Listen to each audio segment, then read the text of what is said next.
is that I know your father was also a very good boxer. He Hmm. represented Poland, did you say? Yeah, yeah. Yeah. So how did your family's history with boxing influence? How did that influence the decision to start boxing? So, and the early members of boxing. So tell us more about your father, what he did in the boxing, and how he then got you into boxing. So the best way that I explain it is, so my dad was a member of a club team in Poland, and they traveled to different cities and they competed against other clubs. Um, and it was like, if he made the national team, I'm not 100% sure. We never really talked about that, like, where and how far he went. But, he learned from, a lot of fighters, you know, fight like a right hander, but then he's like, but I just feel more comfortable fighting as a southpaw. So he fought as a southpaw, but he's naturally right-handed, and he's kind of like me, where there's certain things that I do much better left-handed than I do right-handed. I just can't explain it. You know what I mean? I'm left eye dominant. Maybe that plays a role into it. And he tells me the story of when he was growing up, he would write with his left hand, and his mom would smack him to stop him from writing with his left hand because it's it wasn't approved. Like, my dad was born right before the breakout of World War II, so he lived through World War II as a kid. He went through communism and all that stuff. And what had happened was he was on a trip with the club team that he was at, and they went to Sweden. And this was in 64 or 65. So his dad put what would be the equivalent of $10 today, put $10 in his shoe, in the heel of his shoe. And he says, "Good luck, son. Don't come back home." And so my dad, not knowing Swedish, after the fight, disappeared. He went to go live in Sweden for 3 to 4 years. And then he made enough money, bought a plane ticket, came here to the United States in 1968. So, that's, to me, like, that's an amazing thing. He came here, he didn't know the language. He was unsuccessfully deported 4 or 5 times. That's a whole different story. But, perseverance and stuff like that. And then he invited my mom. Uh, she came over. They got married. It was my sister, then my brother, and then me. And so, for me getting into boxing, it was like we had a speed bag in our basement and we had a heavy bag that was hanging in our basement. So it was always around. Um, we would watch fights whenever we could watch fights. But I kind of looked at it as, I like the sport, uh, but I had an older brother, so I was like, man, I want to be like my brother. That's what drew me into boxing. And Detroit in the 80s and even in the 90s, like the amount of boxing gyms that were here, it was 10 at one point that were all run by the city. Like Kronk boxing gym was actually inside of a recreational center, which most people don't understand that. And so there was 10 rec centers throughout the city of Detroit, and every single one of them had a boxing gym. And so my brother and my dad started going to a gym called Lasky, which was closer to our house. And then after Lasky, you know, I would say that there wasn't a program for like younger kids. So my brother being 5, 6, 7, there was no one there for him to work with, no one there for him to spar with. And so they went to another gym called Johnson, which is on the west side. And so they went there. And that was where the structure of like, you go to the gym, we start at 6 o'clock, everybody helps everybody. And that was what was beautiful about that gym, in addition to them having a 24-foot by 24-foot ring, which nobody else had, which was amazing. But that's what it was. Like, I remember the coach at that time, his name was Glenn. Um, and then there was another guy, and I can't remember his name right now, but that's what it was. Everybody came in, everybody waited for everybody to get there, and they all lined up and they all did calisthenics for like 5-10 minutes, warmed up. Then half the people went into the ring, they warmed up, shadow box, moved around. Half of them did it on the ground, and then they swapped it, and that's how it was. And it was a really structured environment, and it was good for like kids because kids need structure. I mean, you can't just send them into a gym, be like, oh, go do this, go do that. And if you made a mistake, one of the older people would correct you. If you were doing bad on an exercise, hey, like I'm doing claps with my hands, but my hands are falling down. Someone would be like, hey, you got to keep your hands up. You know what I mean? Are you tired? Okay, take a breather. And so that's, that's where it kind of started. And my brother spent a lot of time there with my dad. And I would go there occasionally, but it wasn't until I started going to kindergarten um, that I like really started following and wanted to be in my brother's footsteps, because at that time he had just started competing at like 86, 85, 86. And I was like, oh man, I want to do this too. You know what I mean? So I would follow them to the gym. And then it was during that time that they would go to Kronk sometimes, and then they would go to Johnson. It would just depend on the day. Uh, and so I started going to Kronk, and, I would work out a little bit, and then I would sit there, and then I just watch and had conversations. And a lot of people that remember me, as a 5, 6, 7, 8 year old, um, they're like, man, that kid got a mouth on him, man. They're like, man, you are so mean. You know what I mean? And I remember, I don't remember if it was Tate that told me this, or one of the coaches, but somebody came up to me. He's like, man, if you're able to channel that anger that you have and that like mean streak, he's like, man, you'll be one hell of a boxer. And I don't remember if it was Tate or a coach that told me that, but I remember somebody telling me that. Mm. um and that was like one of the things. I'm like, oh, you know 6-year-old kid hearing that, oh, so you could be like a bad kid and still be good at something. You know what I mean? So that was like what it was. We'll be good at And beating people up. yeah, and that's what it was. But so I never thought about it like beating people up. I just thought about it as like, uh, that's unbelievable what these guys are able to do. You know what I mean? Like they were like giants to me. Like I was 6 years old, probably like 50, 60 pounds. You know what I mean? And you got, Tommy Hearns at that time, I think it was 147, maybe 100 middleweight. Yeah, he was about 160. Yeah. And I'm like looking at these guys. I'm like, man, it's unbelievable what they're doing. And it wasn't until like many, many years later, uh, one of the coaches, he coached. He was the father and the coach of, I don't know if you remember, a fighter from the States. His name is Estrada. Um, so his dad's name is Roland Estrada. So he said, you know, no coach can ever take all the credit for what they taught a fighter. And he says, you know why? He says, because you'll never be able to learn or take the take the thing that the child learned or the kid learned or the fighter learned from just sitting at the gym and watching something play out. He said, and over years, if you're in a gym as a young kid to, 10 years you're in a gym, it's unbelievable what you learn from just watching. Subconsciously you absorb it. And if you're going to work on it, it's just easier for you to do something. Like if you see somebody swing a baseball bat 100 times, you're going to have a better chance of swinging that baseball bat than somebody that's never seen anybody swing a baseball bat. And so now multiply that by, 5-10 years, your ability to do something. I don't know how that all works out, but you learn a lot from seeing people do things. And so That was that's saying, like isn't it? what was that? That was saying success breeds success. So when you're around champions in Kronk and the kids are watching these champions, it's got to Yeah. produce more champions, isn't it?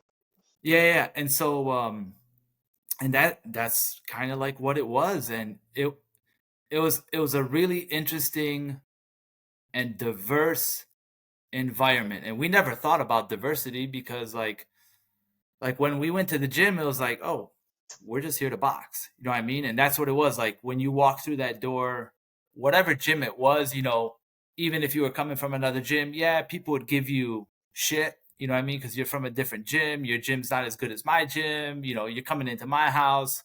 And so we're going to rough you up when we spar. But, after sparring's done, it's like, all right, you know what I mean? Mm, Thanks a lot for the work. Have a great day. Move on.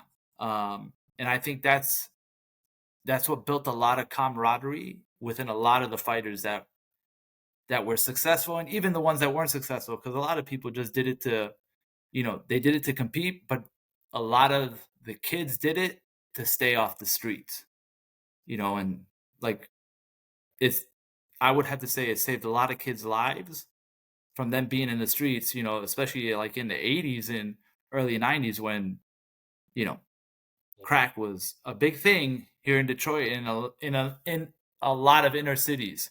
So I'm not gonna lie, like boxing did a lot for me. Boxing did a lot for other kids.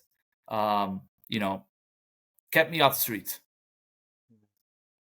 So, as we were brushing on before, you're boxing, you're a tall southpaw.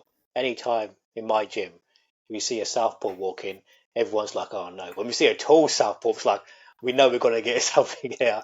So, your amateur career, you won national Golden Gloves twice, was it? Yep. US National Championship, silver medal at the Pan American Games. You're clearly a very good boxer. So, I mean, can you share the highlights of your amateur boxing career? I know you boxed and beat Jeff Lacey, who was Mm-hmm. a two-weight champion. Yep. One time was referred to as the mini Mike Tyson. But why don't you just expand on your accomplishments on the amateur side of boxing? So, like I said, you know, like as an amateur, when you're 8, 9, 10 years old, like the one thing you wanted to win was like the national silver gloves because that was the only national championship you could really go to. And then there was like the national pals, and that was it, which stands for the Police Athletic League here in the United States. And so I was like, man, so my brother won one, he won another one. I was too young to compete. And then I finally got to go to one, and my dad wasn't able to go with me because he had to go on a tournament with my brother. So my brother took precedence. He went on a tournament with my brother. Um, and then I went to my first national tournament and I lost in the finals. I was like, shit. You know what I mean? Like heartbroken, whatever. Because, back in the day, you had to win a state tournament. So you had to beat whoever was in your weight class in the state. And then after that state tournament, you went to a regional tournament. So there was in ours there was Michigan, Ohio, Indiana, and maybe Illinois. I can't remember right now. So you'd fight people from 4 other states, and then the winner of that tournament would then go to the nationals. And so it's a lot of work. So you technically had to win 5 to 7 fights before you even made it to the nationals. And the big thing that's switched today is that if you have the money and there's a national tournament, just pay your way to go to the national tournament because the state tournaments don't really exist anymore. The regional tournaments, they're not really in existence anymore. And it like makes the sport like kind of diluted because you have kids that are 15, 16 saying that they're, 10-time national champions. How's that possible? You know what I mean? And so like for me, the highlights of my career were like as a kid winning national silver gloves. And then as I got older, I was like, oh, I want to win the National Junior Olympics. That didn't work out for me. And so I didn't win the Junior Olympics. I moved up to the open class. And that's where in 1997, I went to my first national tournament in the Golden Gloves. I lost. Uh, I went on, and it was at the end of 97 that I had my first fight at 165 pounds. And I think that was like in September or October. So as a 17-year-old kid, I had never gained weight until May of 2000. So for 3.5 years, I was at the same weight class. Didn't gain any weight. And, for me, it was like, all right, I'd walk around at probably like 170, 172 because I didn't want to get too big because it would just strain my body to drop, 10, 12 pounds. And then when you go to a national tournament, you need to hold that weight for 5 days, 6 days at a time. And so as things started progressing, like I won a under 19 championship. I was able to compete in the national championships in '98, where I lost to Jeff Lacey. uh, I went to the '98 Goodwill Games, and I will have to say the person I fought, I can't remember his name, but that was like one of the fights that I fought. I was like, man, I'm clearly in a completely different league than what I was, even a year ago. And the guy that I fought, I think, yeah, he was a European champion or Asian champion at that time. And I remember being in the ring with him, and everything that I tried to work against him, it was just like, yeah, it's just not working. He was like a step ahead of me. He was just better than me, and I lost. And that was like the thing that like, oh, okay, this was my first international experience looking at guys like Ariel Hernandez, which is, probably one of the best fighters that came out of Cuba in the 90s. He won a gold in 92, 96. And like, I don't think he went to the 2000 games, but that guy was unbelievable. Like his hitting power was crazy for a 165 pounder. Like his skill was just on a whole different level. And that was like when I started looking at it, I'm like, man, these guys are like legit, like serious. It's just completely different experience. Uh, and then that's when I was 18 after the Goodwill Games, and that's when I like really started honing in on you need to be a lot more consistent. Uh, Focus on a handful of things to become really, really good at, and just make sure you become really, really good at that. And my dad helped me do that. Um, and that's what it was. So after the Goodwill Games, I went to the under 19 World Championships. I won in the first round. Second round, I fought another guy. His name is Andrei Fedchuk. He won a bronze medal in the 2000 Olympic Games, and I clearly won the fight, but I lost. And so what happened was, uh, this is where the politics play into amateur boxing. So this was one of the first tournaments that, at that time, AIBA, they didn't have a rule. They had a rule that you couldn't judge or score, or I'm sorry, you couldn't judge or referee a same fight for your country. So if you lived in the US, you couldn't judge for the US, you couldn't referee for the US or whatever. Well, what started happening was the guys that were in former Soviet states, they all colluded together and they all pushed their fighters and helped them like win fights. So that was like my first experience. Like, man, what the heck? And then the guy that was the head of the officials, he got suspended. He looked to my dad and he's like, "What's done is done. They can't do anything, and that's it." And so like that kind of put the mindset into me that when I go into a fight, I need to be 100% dominant and do whatever I can in my power. So there's no question that the decision can go the other way. And so I just honed my skills and then worked on becoming much better at distance, measuring distance, especially as a tall softball. I mean, at that time I was 6'4", 165 pounds. I mean, that's it. I wasn't the strongest fighter. I wasn't the most effective at, landing the hard shots, but my jab was on point and my check hook, like people will laugh about my check hook because I pivot. Like if you've seen any of my fights, like as an amateur, the check hook that I use it more as you're coming into me because I was getting rushed by by smaller guys. Boom, I just check you with my hook and I just send you into the ropes. It's not to knock you out. It's just to get the scoring blow on the computer scoring system. And Is that that's something you would advise for all southpaws to use that check hook 100% extensively? extensively. Yeah. And so, and that's what it was like.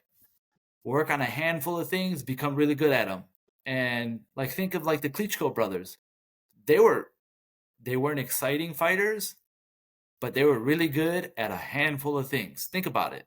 Like keeping you at distance.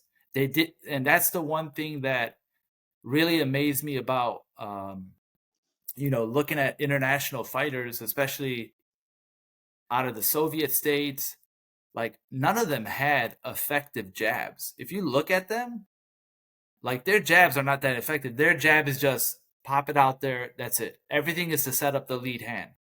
If you think about like a lot of the like Vitali or his brother, their jabs weren't that great, were they? Yeah, you wouldn't say They they stood out. Yeah, yeah. compare I their think jab. they were great at using their size, weren't they, and their height. Yes, Yeah. but now imagine if they had like if either of them had a jab like Larry Holmes, or even a jab like I would say have a jab like Terrence Crawford. Like Terrence Crawford, like he has an unbelievable jab versatility with both being a softball and right hander. But the way that he uses his lead hand as a jab and as a power shot is unbelievable. And that's like one of the things that my dad's like, if you can develop your jab, that's what will separate you from being just an average boxer to a good boxer. And that's like one of the things that even guys at Kronk were like, man, he's like, just work your jab, just work your jab. So that's what I did. Like I was naturally right-handed, and I remember I would spend 2-3 rounds on the heavy bag or shadow boxing, and that's all I would do is just work my jab, straight up, down, flick it out there, double jab, triple jab, throw bunches of punches, and then that's it, and then just work on the jab. And I think that's what helped me become really successful, because even when I talked to like some of the guys that I fought, years ago, they're like, man, it was so difficult to get under your jab. Like I couldn't even he's like, because your jab was just everywhere. And that was one of the things. Like it wasn't just up at your head. I would try and move around, aim for your chest, aim for your arm, aim for your shoulder, aim for the body, and that's it. And when you look at it, I think that's what separates really, really good boxers from just boxers is the jab. Like I'm a big proponent of the jab is like the key to boxing. And a lot of people will say that, and that's because it's the truth. So, still on your amateur career. So, who were the Yep. most challenging or memorable fights in your amateur career, and the most noteworthy opponents? So, like I've said, I fought Jeff Lacey 4 times. 4 times, was it? Well, Yeah, 4 times. So clearly, the first time I met him, like I was ahead on the score. I was ahead on the points. I got caught by him. Uh, I got I got caught by him. They gave me a standing 8 count. I remember moving around the ring. I didn't get caught again. I got pushed through the ropes. And at that time, uh, I'm thinking to myself, man, I'll come out of this. And the next thing I know, the referee just like stops the fight. I'm like, what? Whatever. And I understand, like as an amateur, they stop the fight. It is what it is. So then I fought him again in like '99 in the finals. I beat him in the finals of the U.S. National Championships. Then we fought again in the box offs.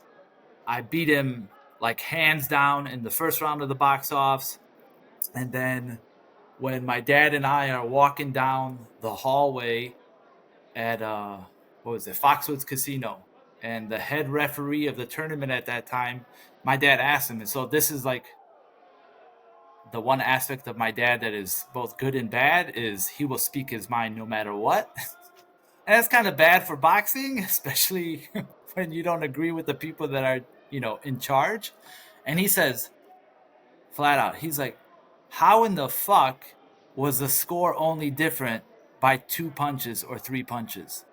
He says, how is that even possible? He's like, he didn't even get caught with any punches. And the response from the guy, Lyle Ackelstead, at that time was, you're lucky we even gave your son that many punches. And then I was like, what the hell? Like as I'm 19 years old at that time, I'm like, are you serious? So, tomorrow in another day, I'm fighting him again, and I fought him on national TV. I'm like, I have to do everything I can not to get hit and do whatever I can, to win this fight. And, I did. And it just basically turned out not to be my day. Horrible scoring, and that was it. And, you know, just that was like a disheartening moment for me, because like you put so much time into it, you're gonna make it to the Olympics, and then it's like, oh well, somebody else that is pushing a button just decide not to push a button for you. And so that's the other thing. Um, Another person I fought is BJ Flores. He's actually at one, so you know him. He actually is a commentator. He did a lot of work with Jake Paul in the last couple months, but I don't know if he's still with him or not. So I fought him in the 2000 Golden Gloves after the Olympic trials, Olympic box offs. I beat him. There's another guy, like I mentioned earlier, Andrei Fedchuk from Ukraine. He was a bronze medalist in the 2000 Olympic Games. And what's funny is that um, the guy that we knew, he came and lived with us, and he was from Ukraine. His coach was actually the same coach for the guy Andrei Fedchuk. So we had a guy that came here in 1995. He was from Ukraine. My dad met him there when they were in Ukraine for a boxing tournament. He invited him over. His name's Vitali. And he comes over and he's like, yeah, he's telling us about this coach or whatever. So I remember the coach coming here in like 97 or 96. I can't remember. He came over here for a very short period of time. And I wind up fighting this fighter in 1998. Uh, and it's just like a crazy story, because it's sad that the guy was a really skilled boxer. He fought again in the 2004 Olympic Games. He was a 2004 European champion, and freak accident, he passed away in 2019 in a car accident at 29 years old. Yeah, it's like whatever. So, and like I fought a lot of people, and like I always told my dad, I was like, I was never worried about the competition. I was just always worried about being my best when I went in that ring. So, and that's kind of a mindset that's always been with me. And I don't know if that comes from like watching guys at Kronk or any of the gyms that we watch sparring. It's like they're just there to do their work. You know what I mean? And improve day by day and just get better day by day. And that's kind of like the mentality that I had when I went into the ring. Like I knew who I was fighting. I didn't really care because I knew what I had to do when I got into the ring. Um, if I needed to change my game plan, I can do that in the ring. I don't need to worry about doing that prior to getting into the thing, because I think that's where, especially younger boxers and even amateur boxers, they get hung up on that. It's like, well, I don't know if this is gonna work. Well, I don't know if this is gonna work. You can't doubt yourself when you go into the ring. You got what I mean? Like everybody's scared when they're going into that ring, and anybody tells you that they're not scared to get hit, anybody that's telling you, oh, everything's gonna be all right, no, they're full of shit, man. Like flat out. Like Mike Tyson talks about it too. He's like, hell yeah. He's like, man, I'm scared shitless when I was going in that ring, but I was confident in myself. And as long as you have confidence in yourself, like, I mean, you're literally going in there with somebody that wants to legally kill you. You know what I mean? And as an amateur or a pro, it's the same thing. That person on the other side of that ring, they want to do as much damage to you as they possibly can. And you have to have that in your head the whole time. And you can't let that affect your decision-making process when you're in the ring. So, you've had a successful amateur career. You're from the most famous boxing club in the world. You're surrounded by greatness, both boxing fighters as well as coaches. So, what are the reasons they decided not to turn pro? Give me a second. Let me turn the lights on. It's getting dark.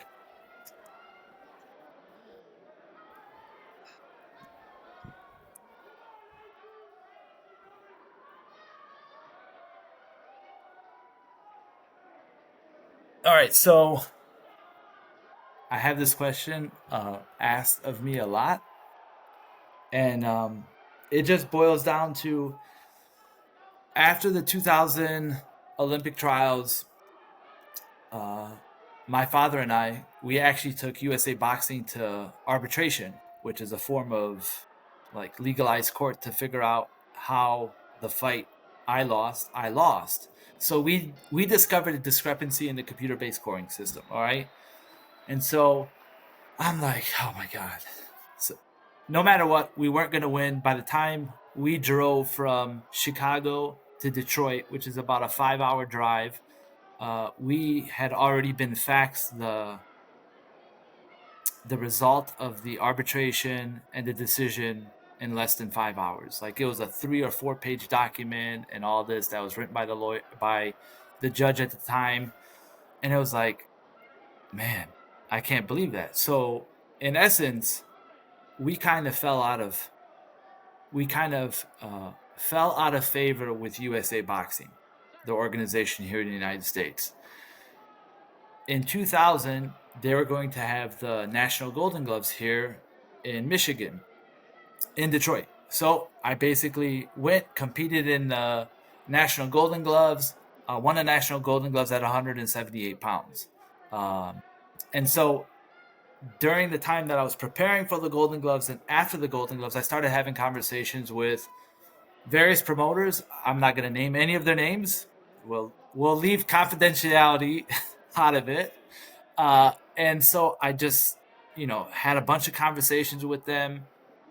Talked to a lot of my teammates that were signing deals with these same promoters, and I was like, okay, so I'm just gonna ask for the same amount that these guys are asking for. They haven't won as much as I have won, or uh, they haven't been in as many national tournaments as I have been in. I have a lot more better chance of becoming successful and things of that nature. And it just turned into, well, we really don't deal with your weight class. I'm like, well, what do you mean? They're like, well, we mainly deal with welterweights and middleweights. I'm like, well, what about light heavyweights? What about super middleweights? And once you start asking questions, people start not wanting to answer your questions. And so, one of the things that I had asked, because talking to my teammates that were signed and all this, I said, so how does it work if I get my debuts on TV, on USA Network? How does that work with pay? And so, well, the network only pays out so much, and you're only going to get this amount of percentage of it, and amount is going to go to your coach, and this amount is going to go to your other coach, and this amount is going to go to your manager, and this amount is going to go to the promoter. And I says, well, my dad is my coach. He's not going to want to take any money. I can tell you that right now. I'm like, he doesn't want any money, not right now. And it's like, well, we'll see about that. I'm like, what? So it just became a very difficult thing for me to have a conversation with people. And it's like asking simple questions that maybe other people weren't asking them. And I remember somebody was going to send me a contract. And I said, so in the contract, does it say that I'm guaranteed this amount of money if I sign with you? What happens if something happens and, we want to part ways, or you don't like my style, or things of that nature? What happens in that situation? Oh, well, we'll deal with it when we get to it. I says, so it's written in the contract, right? And it says, we'll deal with it when we get to it. And it's like, okay, and I'm 20 years old at the time, and at that time, I thought I was a pretty sharp kid asking questions. And so then it became, man, I just can't deal with this right now. So I was like, you know what? I've been hell bent on competing since I was 10 years old.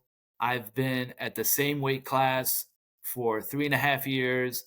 Let me just take some time off. And that's what I did. So after the 2000 Golden Gloves, after I won them, I remember someone asked me to come do like an international tournament after the Olympics. And I was like, I'm not interested in it. I'm good. I'm taking time off. And so the interesting thing, that there's a couple things that happened. So from April, I was weighing 165 pounds. I was 6'4". By January of 2001, in less than whatever, I was at 190 pounds, and I had gained an inch in my 20s. And I always think to myself, I'm like, man. So I was like, if I never cut that weight for 3.5 years, would I be a taller and bigger guy? I mean, I don't know. So it was in January that somebody asked me, he's like, are you going to go and try and compete in the U.S. national championships? Because you're still like, as I was still registered as an active boxer and all this stuff. I says, nah, I'm good. I'm not going to go to the U.S. national championships. I'm going to go, to the Golden Gloves, because the Golden Gloves at that time there were different organizations, and the people at the Golden Gloves, they really like me. And so I was like, you know what? I'm going to take some time off. I'm going to just work on, staying in shape, running, and my physicality, and that's it. And so that's what I kind of did. And then I started training for the Golden Gloves. And, I was in fantastic shape. And it was the Thursday before the Monday that I left. I was sparring with a person, a heavyweight, a super heavyweight at that time, professional heavyweight. And I was just teeing him up. Like, I was having a fantastic sparring session. And usually people that know me know that it's very rare for me to have a fantastic sparring session where I'm like completely dominant. Like, because when I sparred, I only worked on a handful of things. And sometimes, I look like shit when I sparred. And people will tell you that know me. They're like, you look like shit when you sparred, but when you get in the ring, you're like a completely different fighter. I'm like, yeah, because I'm not a gym guy. I'm a fighter guy in the fight. And so what happened was, there was a scuffle.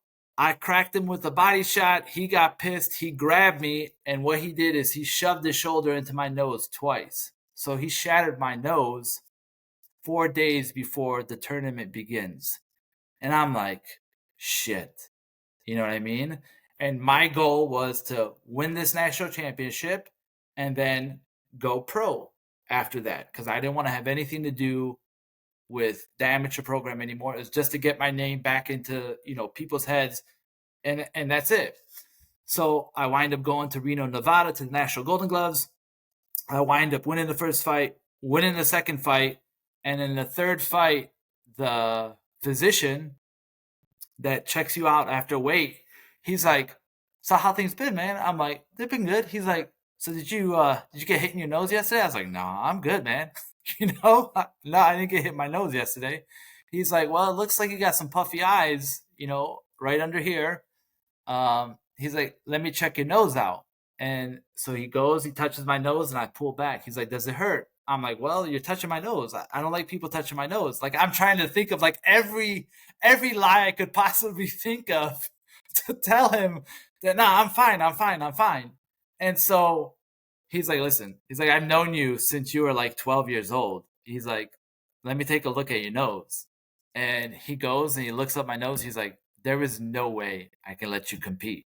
He's like, I'm like, what? I'm like, I only have 2 more fights to go and I'll be good.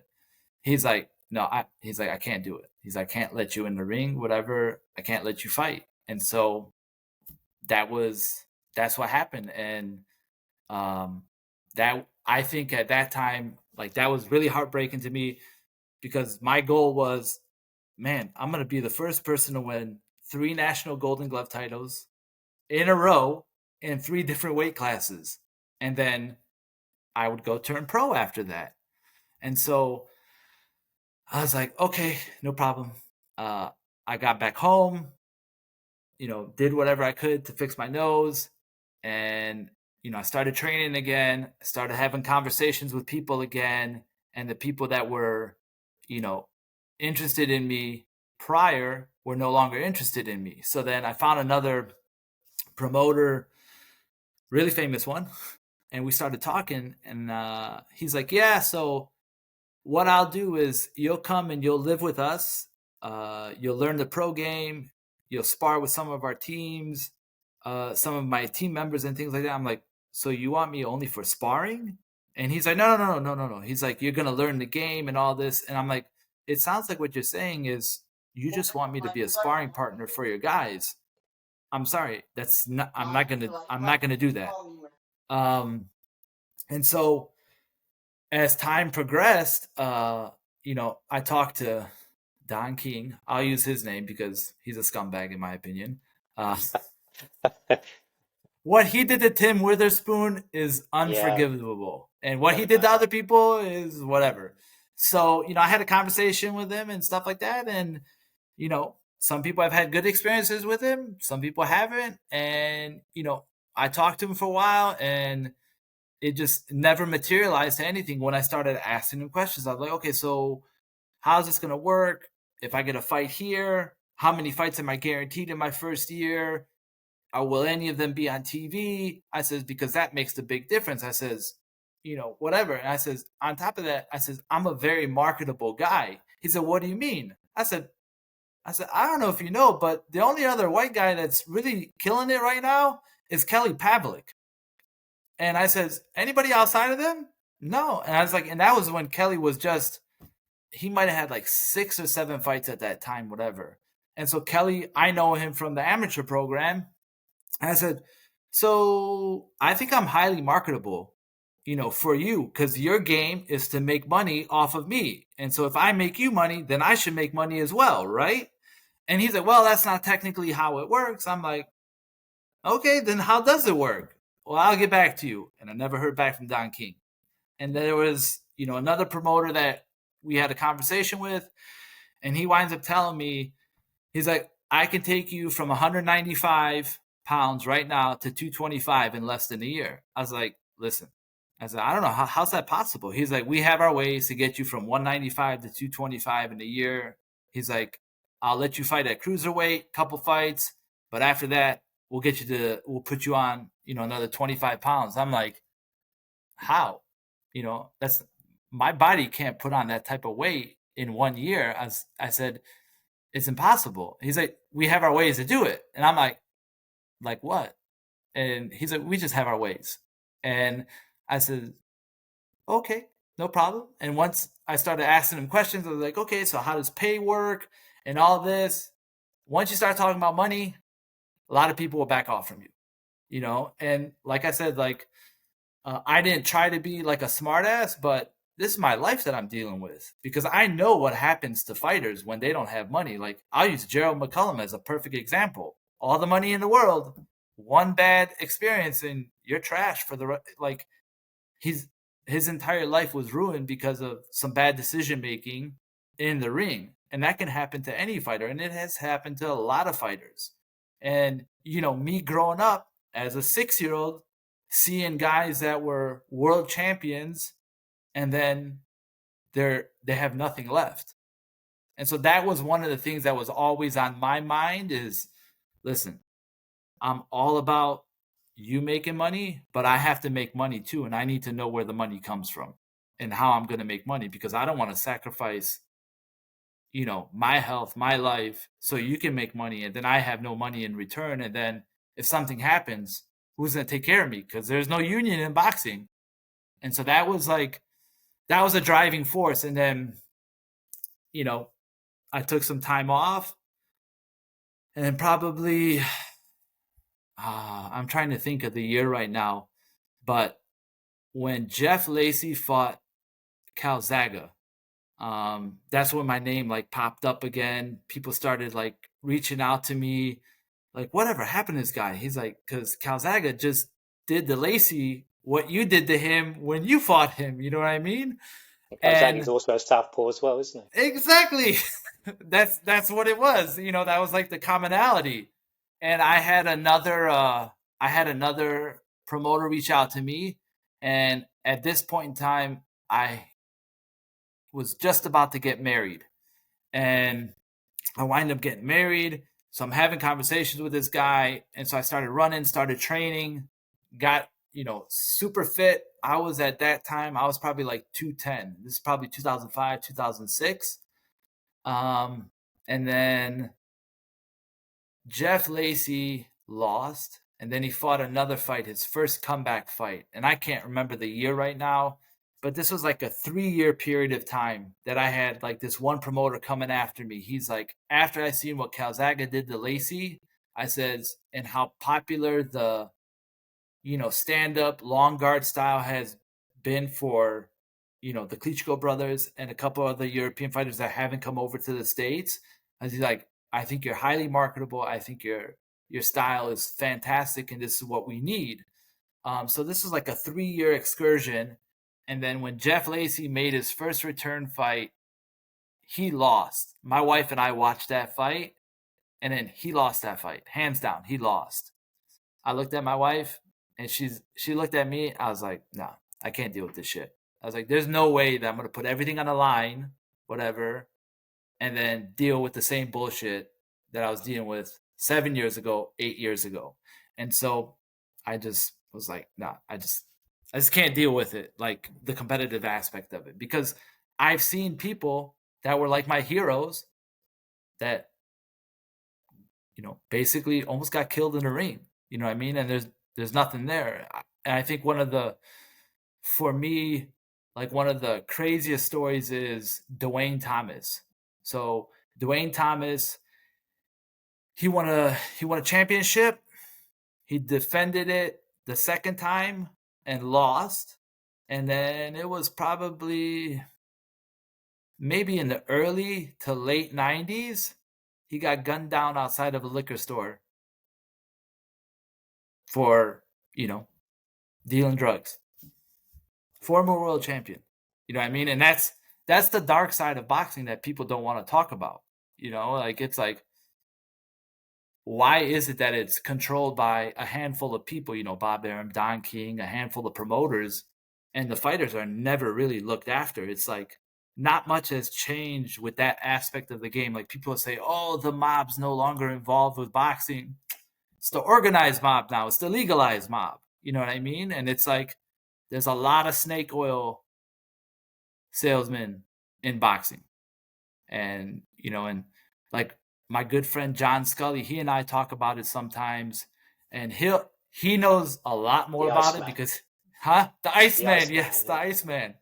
And so he and I have, we've chatted about it, like when we met up for the boxing reunion earlier this year, and then I message him all the time, and that's like one of the things, like I just can't fathom what people will do to other people just to make money off of them. And it's like, I understand where boxing came from.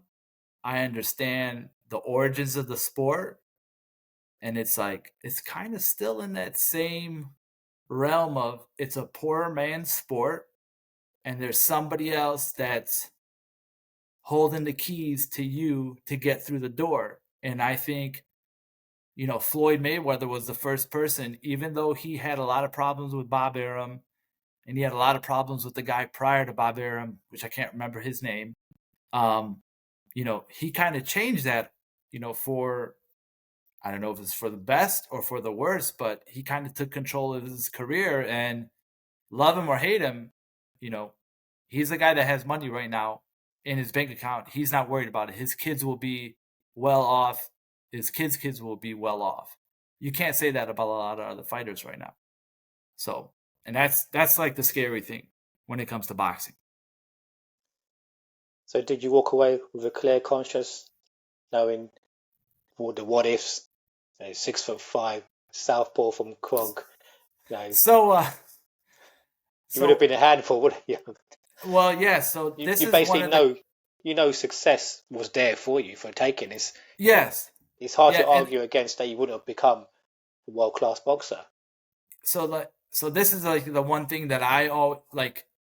If I put my focus on something, I know I can achieve it. Like my game plan, like when I started boxing, was I wanted to go to the 2000 Olympics. Like that was my number one focus. I wasn't worried about turning pro. I wanted to take the first step first. Like I know if I win a gold medal, whatever will happen, I will always have that gold medal or the silver medal or the bronze medal. I will always have that. You'll never be able to take that away from me. That's an experience that you can never take away from me.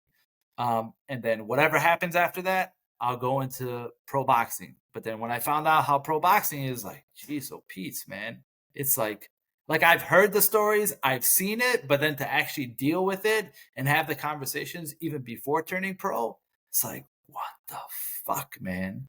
Like, this is just nonsense. And a couple of my teammates, like Jermaine Taylor, like I'll use him as an example. That guy was unbelievably skilled. Like when I say he can hit hard, he hit super hard. I remember sparring him a handful of times in training camp, and people say you don't feel the punch because you don't see it. Like I'd see his punch and I'd get hit by his punch, but like, damn, that hurts like hell. You know what I mean? Like he had that type of power when he hit. And he was a very successful professional boxer. And what happened after his professional career, man? Like, that's a guy that I knew, like, we were good friends in training camp and stuff like that, and how everything just fell apart, for him at the tail end of his career. Or there's another guy, I'm not going to use his name, but he was a really good friend of mine. We came up through the amateur program. We would see each other at like national silver glove tournaments. We would see each other. Like I first met him when I was like 10 years old, and we went up, going up. And he turned pro, and he's one of the people that advised me. He's like, "This is how much I'm getting paid. This is how much you should get paid." And we had this conversation. Like it's like to it's like sad to me that I can't have a conversation with him anymore. And like that to me is like super heartbreaking. And I get it. There are people out there that'll say, well, you go in there as a warrior, you need to leave on your shield and all that nonsense. Yeah, but there's pros and cons to that. You know what I mean? And I know that, boxing is a barbaric sport, but most of the injuries that happen to people's heads, they don't happen in one instance. It happens gradually over time, and the signs are there because I know I've seen it. You can't technically, scientifically say that it starts at this time or starts at that time, but you start taking advantage of people. And like, to me, like when I ran into my buddy in Vegas that I hadn't seen for how many years, and I couldn't even have a conversation with him, because I couldn't understand him. I was like, holy shit, man. Like what happened? You know what I mean? Never touched alcohol, never touched drugs, never smoked a cigarette in his life, never touched marijuana, never did any of that stuff. And like, to me, when I seen it, like I turned away, I broke down, man. Like, because it was like a really good friend. Like, that's like you saying like your best friend from like a kid that you grew up with. You guys went through all this. You guys were like, you had a camaraderie because you know what he dealt with to get here, and he knows what you dealt with to get here. And then when you see him, you're grown adults, and I was like, man, it's sad. You know what I mean? So So you're happy and comfortable with your decision to turn away from what most likely would have been a very successful pro career. yes, like I think about it now. Yes, there is a portion of me that'll say, man, it would have been great to be like a world champion. Like I knew I had it in me to be a world champion, whether it would have been at 178 pounds or cruiserweight. I knew I had it in me. I knew that my style, would have been trouble for a lot of people. And I had a conversation, I would say maybe 7 or 8 years ago. So there is a guy, his name is Kendall Gould. All right. So he was a journeyman boxer when he turned pro. I fought him once or twice as an amateur. My brother fought him, and and I beat him, whatever. And we had a conversation. I talked to him for probably like 45 minutes on the phone. And one of the things that he said to me, he says, I fought a lot of guys in my time. Like he fought Andre Ward as a pro, and he says, I will tell you right now that two of the toughest fighters I've ever fought in my life is, number one is Andre Ward, and number two is you. He's like, the mental game. He says, as an amateur, most people don't think about the mental game. He's like, I tried everything to get you off your game, and all you did was you just stuck to your long guard. You stepped out. You didn't entice me. You didn't want to fight with me, whatever.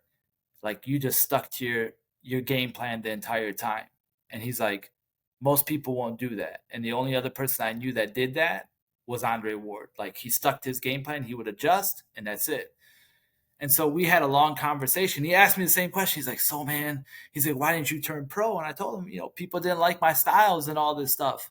And he's like, now look at them now. He's like, the Klitschko brothers ran the heavyweight division for, 15 years. He says, now you have everybody from the former Soviet states that are coming over here. Like, at that time, Triple G was big. I don't think Lomachenko was Lomachenko. I think Lomachenko had just started coming to fruition as a pro and all this. And it's like, he says, no, man. He's like, you were just ahead of your time and you weren't coming from the right country. He says, because when you look at it, look at who's dominated the heavyweight division, whatever. And look who's dominated the cruiserweight division. And he and I had a conversation. He's like, look who's dominating the light heavyweight division right now. Like it was Sergey. Now it's what is it? Dimitri? Huh? Beterbiev and Dimitri Bivol. Yeah. Both guys from whatever. And it's like they don't have the cleanest style, but it's not a long guard, but it's attributed to an Eastern European style of boxing, whatever. And it's like, it is what it is. There's nothing I can do about it now. The thoughts in my head, but I also think I'm like, I would never want to wind up like some of my friends that I personally know. And that's 3 out of the 12 teammates that I know that were really good friends of me. They're not in the best shape. You know what I mean? And even like guys that were legends to me, same thing. And that's like the scary aspect of boxing. And it's not so much what goes on in the ring, it's what goes on in the gym and then what goes on outside the gym. The money aspect of, hey, you should take this fight. No, you really shouldn't take this fight. Like Dave Reed's a perfect example of that when he fought Trinidad. Like Al Mitchell came out and said, he's like, our timeline was limited. Fucking No. Your timeline to make money was limited. Dave Reed's timeline to live is not limited, And Dave Reed, he fought my brother a few times in the amateurs. Fantastic fighter. He won a gold medal in 96. And to see how that all played out is just like tragic, because he was very highly touted, wasn't he? And then a lot of people say it was too early for him to fight Trinidad. Yep. Yeah. Because they had a limited time that they could, they can use him for whatever, use him to make money because of the situation with his eye. And it's like, now what's more important? When you look back at it, and I know he's had his issues and, but whatever, sometimes people make decisions and it's like, at the heat of the moment to make $1 or to make $100 or make $1 million, you know what I mean? And I don't know if I was in that same situation, would I do it? I got no idea. You know what I mean? Like if someone's offering me $1 million to do this, that's life-changing money, but then you could also be changed while you're in that ring. So it's a dynamic that most people don't think about because they only look at the money aspect of it. And I think that's where you entice a lot. And that's why I say like, it's a poor man's sport, where a lot of people don't have access to a lot of things. Like me and my brother, we didn't grow up with a lot. You know what I mean? We grew up as a lower middle class family, and we appreciated everything that we got. But it's like if you're enticed with thousands and hundreds of thousands of dollars, you're gonna value that money over anything else right now, and you're gonna make probably decisions that may not be the best, for you. Yeah. So in the Kronk Gym, for viewers listening and aren't aware of who was in the gym whilst you were training there, so who are some of the big names from Kronk that you grew up around watching and training with? So Kronk was